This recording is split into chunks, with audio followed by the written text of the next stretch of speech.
Hi guys, welcome to a new video. So I'm currently living in the US as an exchange student from the Netherlands, and so far the best thing about this experience for me is that I got to meet all these amazing people from different countries and learn about them. Today I'm with my friend Chloe, who's originally from the UK, and today we're going to talk a bit about our home country, but maybe you want to introduce yourself first. Yeah, sure. So I'm Chloe, I'm from the UK, I'm 20 years old.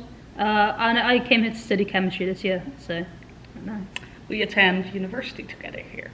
So my first question is always, what is the general life of somebody from the UK like? So you're born, is it big family, small families, a single mom, two working parents?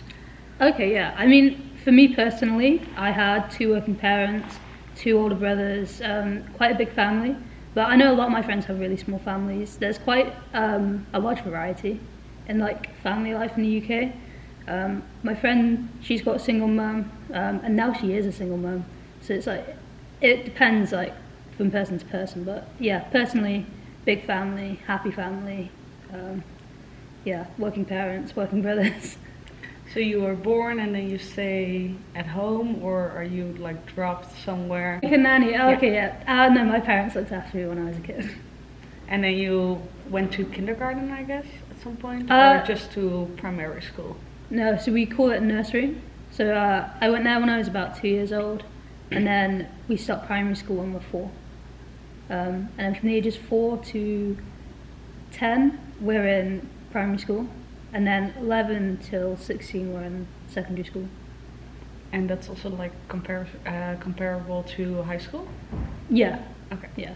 And then at 16, what happens then? What happens between 16 and 18? So, I mean, over here they call university college. We have a separate thing called college that comes in between secondary school and university. So from the ages 16 till 18, you'll either go to college or sixth form, or you can get an apprenticeship where you work and learn at the same time. I personally went to sixth form because I wanted to study academic sciences and stuff like that. So I did three subjects and a research project, but a lot of my friends went on to college to do like kind of like mini degrees before they went to university. And it's very common to go to university when you're 18? Yeah, it is very common in the UK. But I mean, a lot of my friends didn't go, but that is more because of the area we lived in, as opposed to like the UK as a whole, I think. What does that mean? What's the area you live in? So we have this thing in the UK where like certain areas you're less likely to go to university, and I think it's to do with like the education available around you and stuff like that. So like where I live, not a lot of people went to university, but you had to really work hard to be able to get in. Got it. And then you go to university. How long does that last? Most people do a 3-year degree, and they'll get a bachelor's degree. I'm doing a 4-year degree, and I'll get a master's at the end of that. And then some people after that will choose to go on to grad school and they'll do a PhD, which is usually 3 to 4 years, I think. And that's mainly like research. Sometimes you can do a taught PhD where it's basically like another degree where you're learning. But most people prefer the research option. So you're about like 25 when you are done most of the time with like all your college and studies, and then it's work for life? Yeah. Or like at what age do you retire? What age do you retire? I remember my granddad never retired. He basically worked until he died. Mm-hmm. But most people I think will probably retire around 70, 75. 75? Wow. Sometimes, yeah. Phew. And when they retire, is there like funds from the government for them to support them, or? Yeah, so when you get a job in the UK, you get the opportunity to open a pension fund, and a certain amount of money from your wage is paid into that pension fund as well. So then when you retire, you have a pension that pays you, but also you get a certain amount of money from the government depending on what job you had when you retired. Yeah, makes sense. How about the climate? What's the climate like in the UK? The climate in the UK, it changes quite often actually. There's a running joke in the UK that you can never predict the weather. 1 minute it could be really hot, like even throughout the day you wake up and it might be really hot. By the time you get to lunchtime you're freezing, and then by the time you get home again it's pouring down with rain. So yeah, Also a bit like Nebraskan weather. How about local dishes? Local dishes. Roast dinner is a big one on a Sunday afternoon. It's kind of like a roast meat, potatoes, vegetables, gravy, all that sort of stuff. Kind of like a Christmas dinner, but on a smaller scale. Fish and chips is a big one in the UK. Yes. Sitting on the, I remember my dad, he took me to sit on the seafront with fish and chips when I was a kid a lot, so that was fun. For some reason, chicken tikka masala is one of the most popular dishes in the UK. Really? And I have no idea Do you why. have a lot of Indian people in the country? We have a few, yeah. It depends where you go. Where I live now, not so many, but where I lived when I was growing up, there were a lot of Indian people around, which is cool. It's nice. That's one of the things I like about the UK because it's such a dynamic. Yeah. But yeah, for some reason, chicken tikka masala really popular. Interesting. And what do you eat, for example, for breakfast? Normally toast and cereal. We normally have like quite a small breakfast. Unless it's a weekend, then maybe we have a breakfast called a full English, which is like bacon, sausage, eggs. That's what beans, I remember from toast. like hotels. Yeah. English breakfast, and English then it's breakfast. like beans and a lot. Yeah, But that's only for like weekends, I guess. pretty much. Yeah. Okay. There's normally not enough time to cook at all, and before work and stuff. That makes sense, yeah. What time do you usually like start work? What's a normal work day? Normal work day is around 9 to 5 Oh, yeah. in the UK, very standard. Yeah, my parents work different hours because they own their own business, Yeah. so they kind of are a bit more flexible with that. Do you feel a lot of people have own businesses in England? Yeah, I know quite a lot of people with their own businesses actually, and even in my family there's quite a few. So yeah, I would say it's really popular to have like small companies. Okay, how about traditions that you have? Traditions. Sunday roast? Sunday roast, yeah, that's the one. Or have like people over. holidays? Holidays, What are Christmas traditions. Normally we decorate a tree in the house and stuff at the start of December. Advent is quite big in the UK. A lot of people go to church on Maybe a Sunday. you should explain what Advent is. What Advent is? So I know that in a lot of religious cultures in the UK, I personally am not religious, so I don't really pay much notice about Advent, but it's common to like go to mass and you light a candle for every night of the Advent, so that's pretty cool. It's not something I ever took part in, but I had a couple of friends that did. And then kind of like in your home we have Advent calendars, which is a big one. Kids get really excited about that. So you get a gift every day A little of gift. the month Yeah. until Christmas, which is great if you ask me. Like, just a small thing every day. Just a little chocolate. Yeah. Yeah, it's really nice. Okay, any other traditions, holidays? We have in the UK we have St. Patrick's Day, St. George's Day. What do they mean? Okay, so the UK is split into 4 countries, right? England, Ireland, Scotland and Wales. And every country has a patron saint. So in England it's St. George, in Ireland it's St. Patrick, Wales I think is St. David, and Scotland is St. Andrew. And they all have a day of the year. And it's basically it's a big celebration of your country and your nationality and stuff like that, which is really fun. And would you, for example, celebrate St. Patrick's also in England? Yeah, so St. Patrick's Day is the big one. Okay. A lot With of the people, green stuff, right? Yeah, all the green stuff. So yeah, a lot of people across the UK celebrate St. Patrick's Day. I never really understood why. I know in our family we celebrate it because it's also my granddad's birthday. Oh yeah. So it's really good. But yeah, a lot of people, St. Patrick's Day, you'll see everyone out. They're all painted in green and wearing green, and people get really drunk. Very UK-like. Yeah.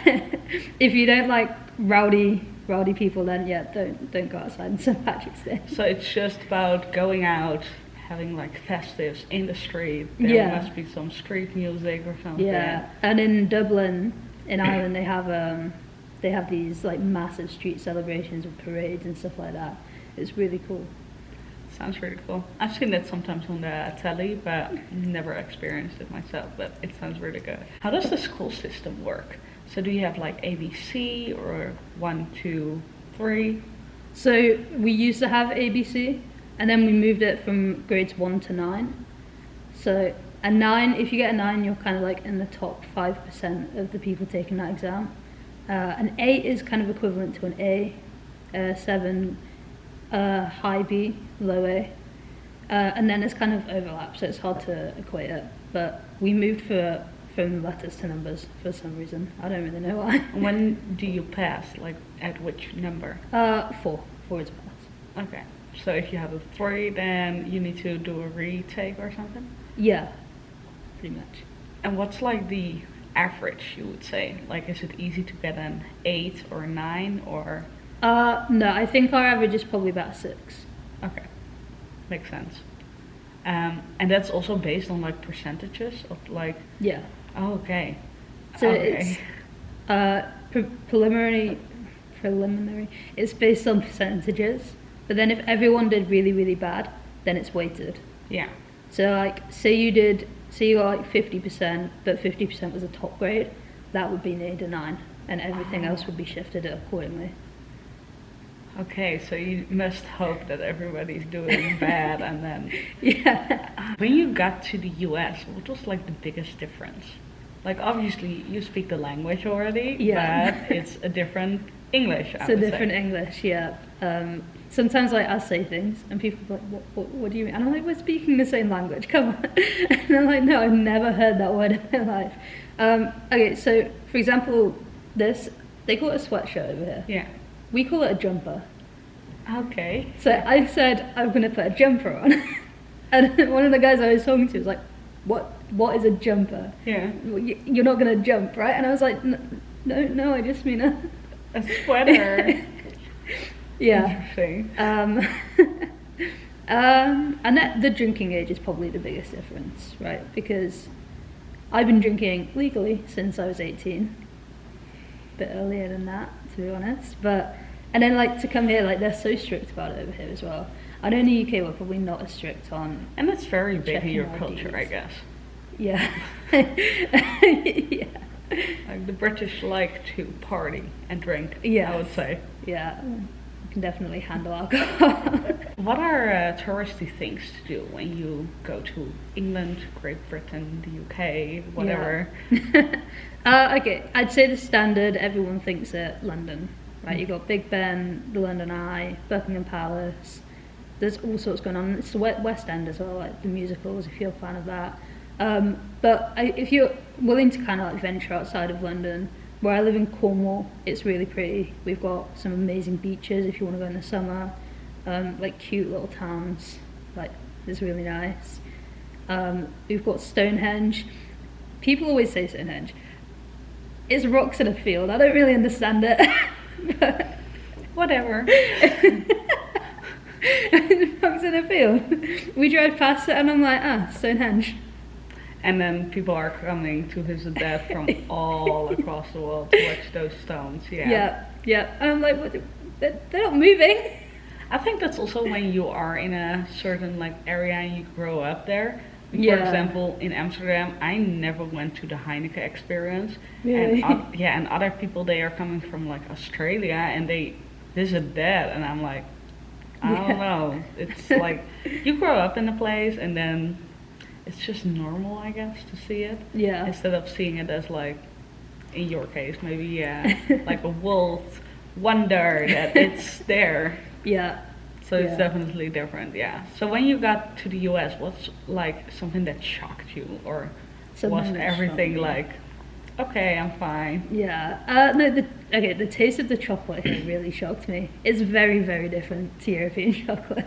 Yep. I don't know if you've had the same experience. Yeah. They even sold in one of the ice cream shops. They sold Dutch chocolate, and I was like, and people were like, "Oh, are you getting that because you're Dutch?" And I said, "Dutch chocolate? We only have like Belgium chocolate or like Swiss chocolate. I don't trust this. Like, I'm not gonna eat the Dutch chocolate. That's like really weird." Yeah. But yeah, the chocolate is very different, definitely. Yeah. I was also shocked about the everything with the car. Like you go to a drive-through Yeah. pharmacy and a drive-through bank. Yeah. We drive through coffee shops as well. They're not as common in the UK. Yeah. We have a couple, but they're not, and they're everywhere. Yep. and food and like all kind of stuff you can do it with the drive-through. It's it's crazy. That was one of the things that shocked me the most. When I went into town and like everywhere I went, there was a drive-through for it. Crazy. We only have it for like McDonald's, Burger King, KFC, maybe Subway. But most of the time that's also just a normal shop and you go inside. So yeah, it's really weird. All the drive-throughs. Yeah. So when there is a holiday, is it like common to stay within the UK and travel within the UK, or like stay home, or is it easy to travel to the rest of Europe? What's the common thing to do? Growing up, we left the UK quite a lot. We travelled a lot. But that was obviously, it was before Brexit, it was much easier to get around. Now, me and my family tend to stay in the UK a lot more because it's so easy for us to just travel and park up and see a different part of the country we're already in. But no, I think it's quite common to leave. Foreign abroad holidays are really, really common in the UK. Camping as well is quite big in the UK. And you do it within the UK and just go to a campsite? Yeah, we've done it quite a few times. I really enjoy it. I know that in Scotland you can like camp wherever you want. Yeah. That's not in the UK. No, I don't think you can do that anywhere else in the UK, but Scotland it's pretty good.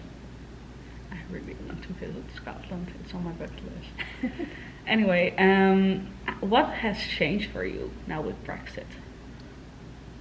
I guess a lot. But yeah, a lot. But at the same time, like, I think personally, day-to-day life, not much. Sometimes I forget about Brexit. I'm just a bad British person. But like prices of things, right? They've skyrocketed, and the UK is so dependent on other countries for like fuel and food sometimes, and it's like obviously not being a part of Brexit, and obviously all the conflict between Russia and Ukraine, prices have just gone through the roof. We're kind of like experiencing a cost of living crisis at the minute, where like some families just can't afford heating for their house at the minute. So that's definitely been one of the big things. Yeah, I read that, like heating or eating. Yeah. So since Brexit, that's probably one of the biggest things that we've had to deal with. I also read somewhere that now that there is Brexit, it's harder for you guys to get seasonal workers. So you have like all these fields with asparagus or potatoes, and they are not like getting out of the field because there's nobody, like you guys don't want to do the work, and there's no seasonal workers coming in. So maybe that's also like causing the problem. Yeah, I don't know if it was the right decision or not, to be honest, but I mean, you're a citizen of the country, so it's not that much you can do right now. Definitely not right now. Definitely not from Nebraska. How about the royal family? How did it feel like when Elizabeth died and you were here? Yeah, that was crazy. I mean, I'm not a huge royalist, but I'm also not anti-royalist. So like, I was like, oh, the Queen's died. That's quite sad. And then after 5 minutes, I was thinking about something else. But like, everyone around me was talking about the Queen, and I was like, why? You're also like on the other side of the ocean, which makes it like so different, I guess, than your friends back home who are like confronted with it like all the time as soon as they like put on the telly or step outside. Yeah, in the UK we have like a 10-day mourning period for when the Queen or King dies. So things kind of just shut down, like pubs and bars, and not shops because people still need to eat, but a lot of the country just kind of shut down and into the mourning period, and a lot of workplaces shut down for that period, so people weren't working, which is weird. It's kind of like the whole country just gets put on hold for a bit. Which is a weird concept. And then the day of her funeral, they had like a whole day service, and it was the only thing televised, I think out of respect and stuff. And my mum texted, she said, "Are you watching the funeral?" I'm like, it's 6 o'clock in the morning and I'm in Nebraska. No. We also don't have a telly in our Also don't have a like, telly. room. Yeah. That's funny. Do you also feel like that's the case when like there's a royal wedding, like everything is shut down? Or, Yeah. Yeah, everything's shut down, everything's televised, yeah. like every time you zap to another channel, there's again that same It's face. the same thing, yeah. I remember when Will and Kate got married, my primary school did like a fake wedding where they cast people as the royal family. And we went to a church and reenacted this royal wedding, and it was one of the weirdest things. Really? It was really cute, but it was like, well, what are we doing? Oh my god! And then the whole school went to the church and watched this. To watch the fake wedding, yeah. Oh my god, that's crazy. Well, I think I'm out of questions. Thank you so much. Thank you for having me. And bye.